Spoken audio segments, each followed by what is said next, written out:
শুভ মহাসপ্তমী সকলকে। এবারের দোলা আনতে যাওয়ার সময় বা নবপত্রিকা স্নানের সময় ছিল ভোর ৫টা।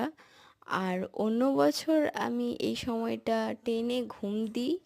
প্রচণ্ড ল্যাদখোর মানুষ আমি, তো ভোরে ওঠা আমার কম্য নয়। কিন্তু জানি না এবছর আমার মাথায় কি ভূত চেপেছে, আমি ভালো মেয়ে গুড গার্লের মতো রেডি হয়ে সেজে গুজে বেরিয়ে গেছি। পুজোর এই ৫টা দিন গোটা গ্রামটা গম গম করতে থাকে ঢাকের আওয়াজ, ভটকা বাজি এইসবের আওয়াজ দিয়ে। আমার গ্রামে টোটাল ৬টা বনেদি বাড়ির মা দুর্গার পুজো হয়, এবং সপ্তমীর সকালের সব থেকে মিষ্টি দৃশ্য বা সব থেকে সুন্দর দৃশ্য হলো যখন প্রতিটা বাড়ি একটার সঙ্গে আরেকটা একসঙ্গে মিলে নবপত্রিকা স্নানের জন্য যায়, এবং সেটা দেখতে যে কী দারুণ লাগে। এটাই হয়তো আমাদের সপ্তমীর সকালের সব থেকে বড় স্পেশালিটি।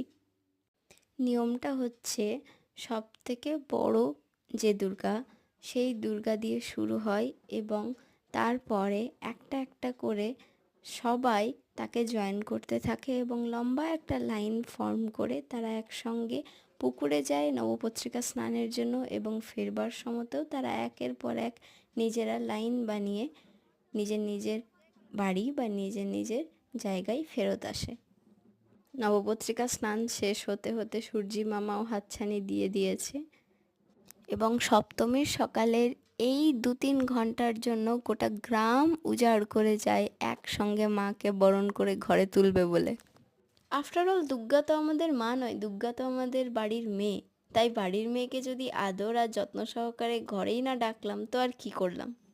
নবপত্রিকা স্নানের পরে আমরা সবাই চলে যাই মন্দিরে।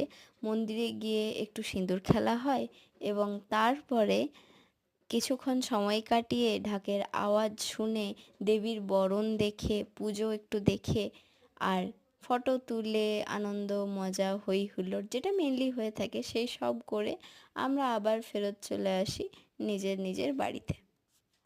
বাড়ি ফিরে কচুরি জিলাপি তরকারি দিয়ে ব্রেকফাস্ট সেরে পেট পূজা কমপ্লিট।